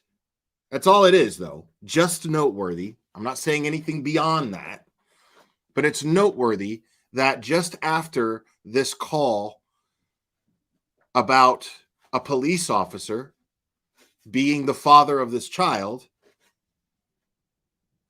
and what seemed to be a not so veiled threat called into this emergency line of the landlady and then reported from the landlady to the police, the next detective on scene is Kevin Albert. Thank you so much, Scott McGinnis. Unsafe Spaces brought up, did her phone move at all after Farwell left the apartment? Type thoughts, ideas, sus if phone stopped moving after he leaves. Right. I don't know, man. That's a good question. That's a great question.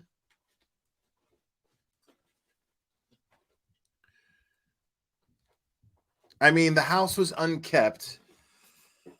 To say that the house was unkept or the apartment was unkept.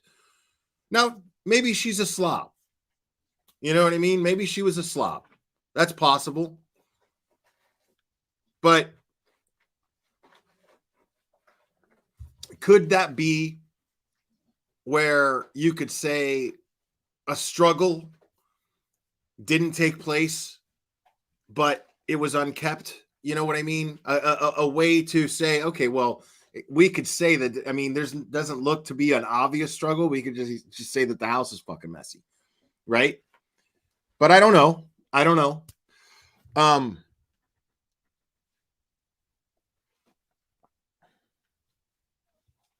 But her phone didn't move.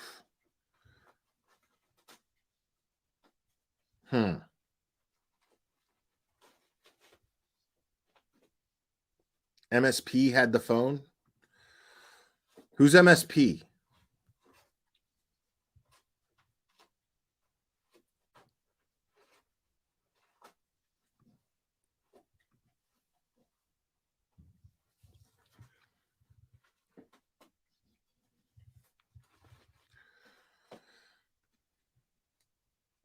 So they still have her phone, but they won't investigate because the case is closed.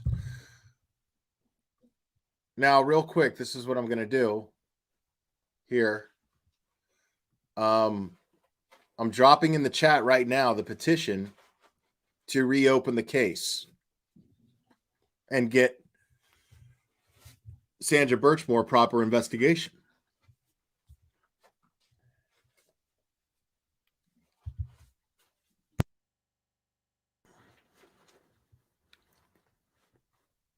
So, see, this is what's interesting to me. So many of you guys know about this case. So many of you guys know about this case, and you know about the John O'Keefe, Karen Reed case, right? But what's funny is you guys aren't like true crime followers. Like, I never see you guys in any of the other chats in the true crime communities. You're not true crime followers. Yet you know all of these details and these cases. What does that tell you? Those of you who are not living in Massachusetts, what does that tell you when the majority of the people that are watching me, watching Dave McGrath talk about this case,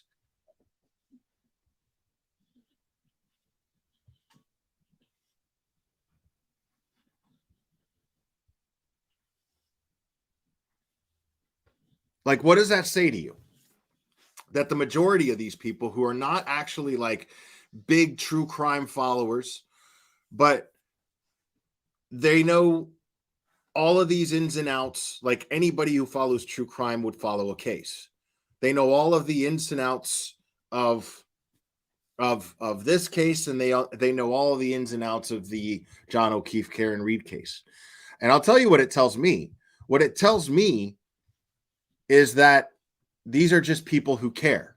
These are people who see something really fucked up right where they live, and they're pissed off about it, and they want justice. See, that's something I could fuck with, man. That's something that I could just get on board with, straight up.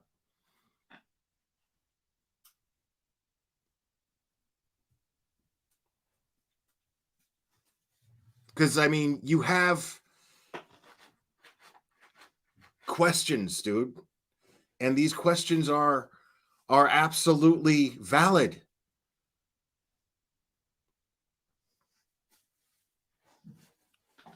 These questions are valid. Somebody needs to be asking them.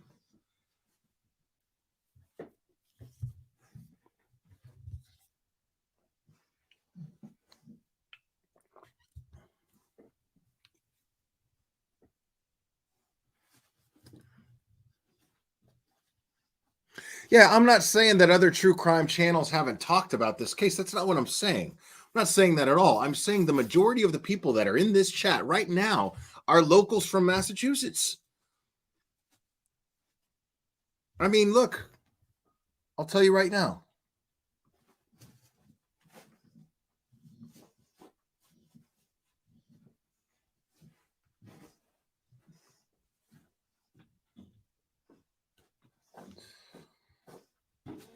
Clever.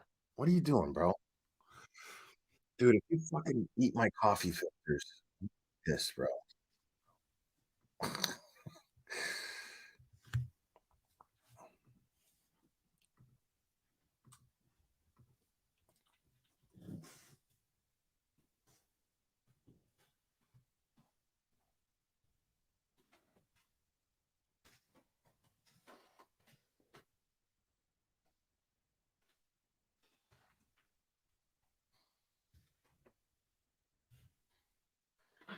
There we go. This way you don't have to like out yourself and, you know.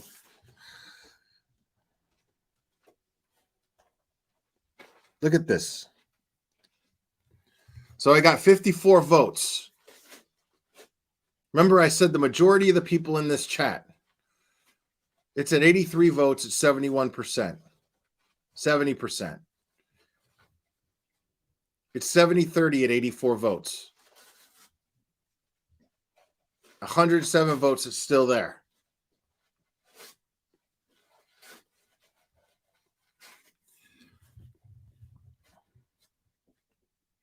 What does that tell you? You see what I'm saying? What does that tell you? This is a chat full of people who just want justice.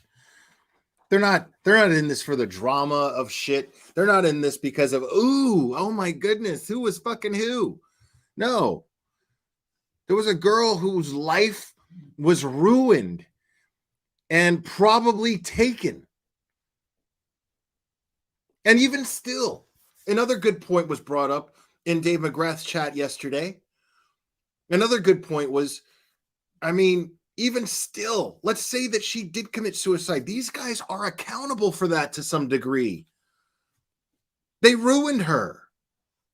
This man, who was the last person to see her alive and admits to it, admits to being the guy in the mask with the hoodie, a cop, admits to it, and he's She's pregnant with his child. And he's been violating this poor girl since she was underage.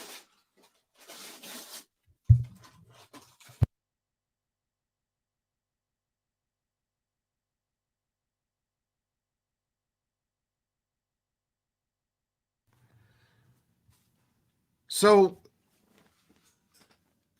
and all they got was like a leave of absence. I mean, come on. That's not justice. That is not justice.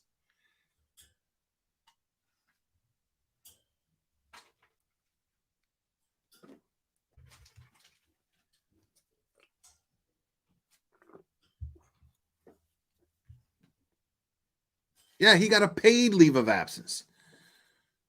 I think somebody said he earned like $80,000 that year for not having to work. Like, what?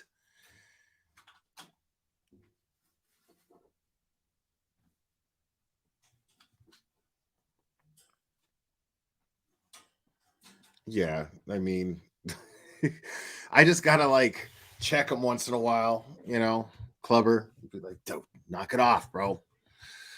You know, he's a baby. You got to keep your eye on him. He's gonna get into stuff he shouldn't get into. That's how it is. $5,000 a month pension? Are you kidding? Like, that is unbelievable. There is not justice here. And that's what I'm trying to tell you. Like, this is what's crazy. It's at 66-34. The majority of the people in my chat right now are from Massachusetts, which tells me that these are people who simply want justice. Clever, stop, dude. Please.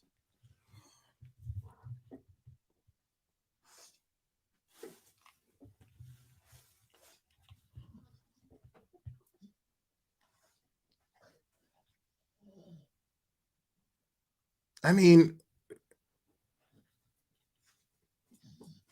it's just so funny. Like, how can you sit there and insult people, like take the opportunity and make it like about people's families and shit like that all over Twitter, because people are trying to just point this out and trying to make where you live a safer place. Those idiots on Twitter kill me sometimes, man.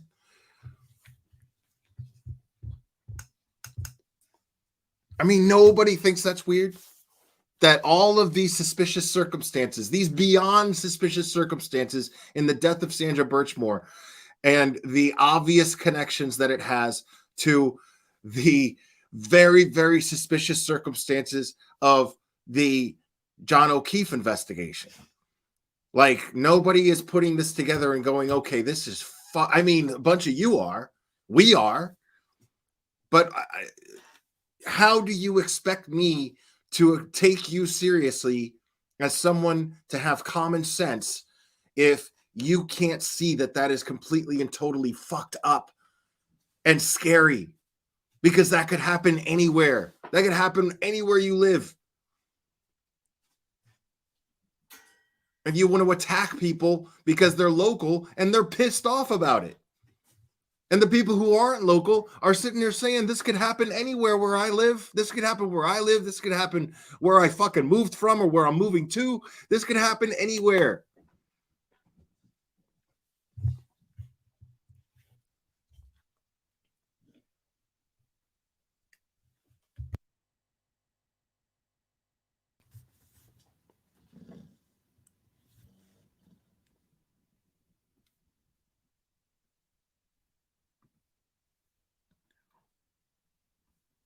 So it goes on here to say, while the video footage was being reviewed, I spoke with the office leasing manager, Kathleen Faherty, that it had been brought to my attention that she had spoken to Birchmore in recent weeks before her death. Hold on, let me get this. There we go.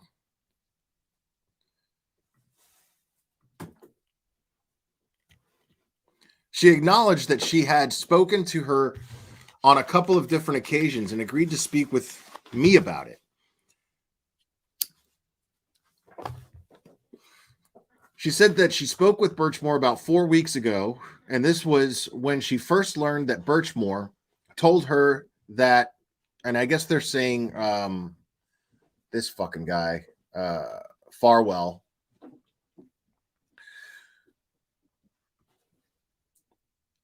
and that she seemed nervous about it. I don't know what it's saying there. It's a lot of this is redacted, so you have to bear with me on that. She told Faherty that the blank was a police officer who was not happy. I guess the father. They're just not talking about the pregnancy. They're redacting everything about pregnancy, it looks like. He was a police officer who was not happy about the pregnancy, I'm assuming it says, and did not want to, I don't know. Birchmore never told her where or in what capacity the blank worked as a police officer. Birchmore went on to say that the two had broken up and were no longer together. That's interesting.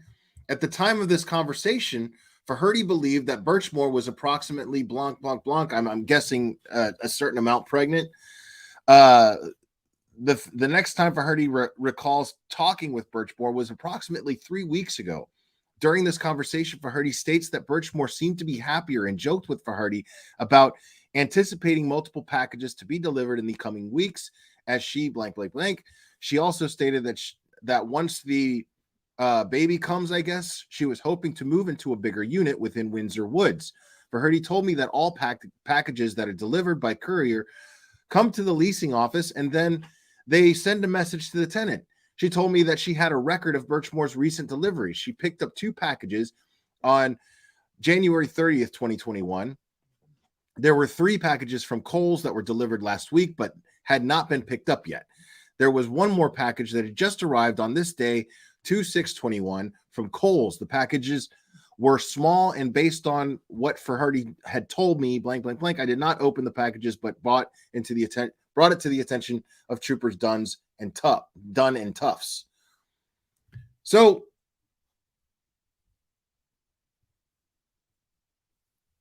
let me just wrap this up. After speaking with Faherty, I returned to apartment 3307 with Canton detectives Albert and McCourt. We were accompanied by Troopers Dunn, Tufts, and Sergeant Fanning from the Massachusetts State Police. Once inside the apartment, my attention was brought to the large box containing blank. This is the same box I had observed Birchmore carrying into the building, I guess a car seat, on Saturday. I observed the shipping label on the box and noticed the package had been delivered to Raymond, New Hampshire, which was the current address for Birchmore's aunt, Darlene Smith. The apartment was further processed by the officers on the scene. So here she is ordering all this shit from Kohl's. She's telling the property manager that she is looking to move into a bigger place. But more importantly, all this, none of these plans included Farwell, the alleged father of this child. None of these plans included Farwell. This is very important because she said that they had broken up. So this is all one bundle here, folks. This information is all one good bundle. That just makes no sense that she would commit suicide. Because here she is saying not only that she is broken up with the alleged father of this child, but has all these plans. She's fixing up the apartment that she's living in, and she's also looking to get a bigger place once the baby comes. She feels that she has a future. She's got everything worked out. She's a teacher. I guarantee you she's the type of person that probably has a great personal relationship to a certain degree, not inappropriate, of course, but had a great personal, like a way to connect to the children that she was teaching. Somebody with the pattern that she had in life, wanting to become a police officer, just doing anything that she could to get into an area where she could help people. This is what she was working towards all the time, her entire life, it seems. from a young age, doing everything that she could to get in a position to where she could help people for a living. And then she's just going to end her life once she accomplishes this?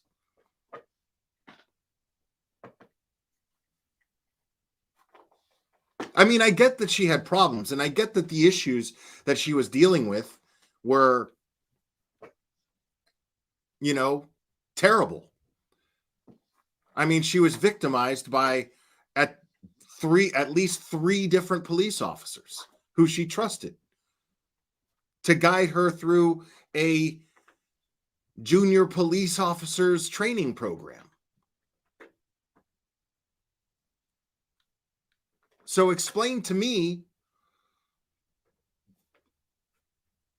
where the motive for suicide is, besides just, you know, being unhappy with the current situation more or less.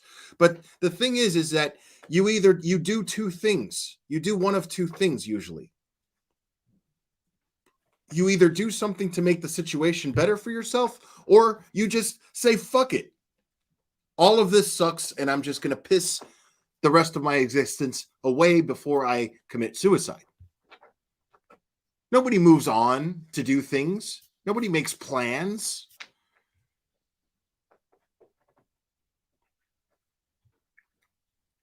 I'm saying, like, if you decide, okay, listen, my shit sucks. This is what I'm going to do. I'm just going to piss in the wind. I'm going to just piss it all away, and then I'm going to, like, end my life. Okay, that happens. But then you have people who go, okay, well, this situation sucks. So what do I need for my situation to feel better? What do I need to get better? Well, I focus on my career as a teacher, right?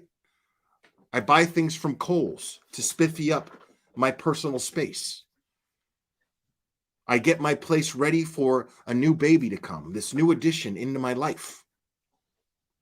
I tell people how happy I am and how great everything is and how stoked I am about having this baby and the things that we're going to do. And I'm going to talk to my landlady and say, hey, listen, I'm thinking I love living here because it's so great. So I'm thinking I'm going to get a bigger apartment in the same building because I really love being here. And I can't wait for this baby to come. So, but I want a bigger place. But I have no reason to leave here because I love it here.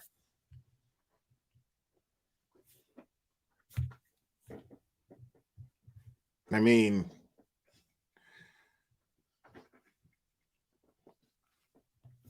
yeah, there was a wrongful death civil case. We talked a little bit about that yesterday. But yeah, there was definitely a civil case. We're going to talk more about that in depth. Today, I just wanted to go over those police reports. And it's really important to take note that Lank is the first guy to walk into 34 Fairview. He's the first officer to walk into that location, and that location belonging to Brian Albert and Nicole Albert. And this case and all of the suspicious circumstances that go with it. This case, well, one of the only officers allowed to walk around the scene was Lank. And one of the detectives on the case turns out to be none other than Kevin Albert, who is the brother of the owner of the house of 34 Fairview Road. So, I mean, I don't know how else. I mean, the situation, I'm not even spelling it out for you. The situation itself is spelling itself out for you. I don't have to spell it out for you. It's right there. Boom. There is too much shit going on here. And it sure as hell seems like they're cocky about it. Because guess what? All of those people, they all answer up to District Attorney Michael Morrissey. All of them do. They all answer to the District Attorney, who is now under federal investigation. So hopefully this case has not gone under their radar, because if piggly wiggly folks like you and me can put these things together, well, I'm pretty sure FBI investigators can do the same thing, especially when they have like a 99% success rate.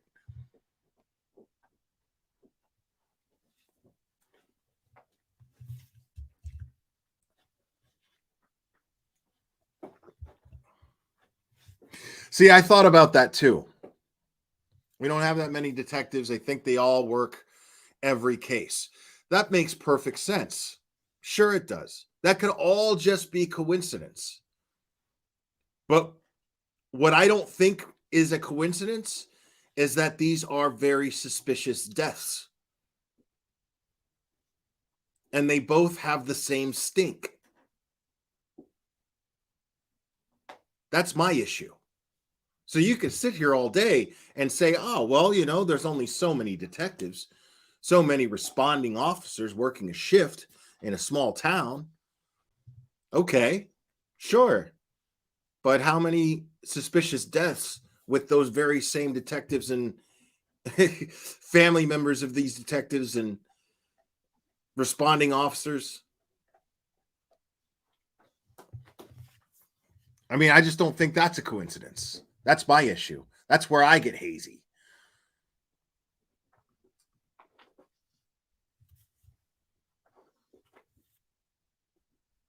And, you know, the fact that a police officer who had an inappropriate relationship with her for years and years and years actually victimized this person, and he was the last to see her and had a shit ton to lose because his wife was absolutely pregnant at the same time, but much further along, seeing as she had her baby the day after this woman, Sandra Birchmore, allegedly killed herself.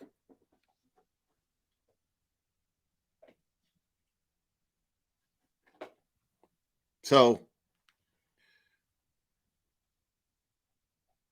there's a problem here. There's a big problem here. And these people of Massachusetts have a right to ask these questions. Why isn't anything being done?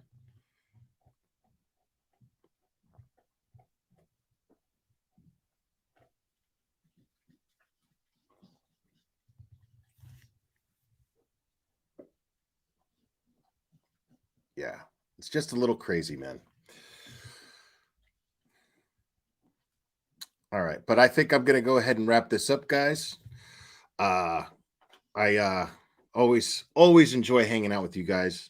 And yeah, we're going to explore this together a lot more. I want to talk about this if I can, as much as I talk about the Karen Reed stuff. Probably not only because the Karen Reed stuff's going to have more updates, and we're going to have much more to talk about as things progress and go on. Yeah, it's a lot of cops rights on. It's a few cops, and it's always cops. So, you know, this is a problem, man. These people have a right. These folks in Massachusetts absolutely have a right to ask these questions. Almost a responsibility to do it. 65% of the people in this chat are from Massachusetts or live there. You know, like that's crazy. And yes, I've heard that Lank has a history.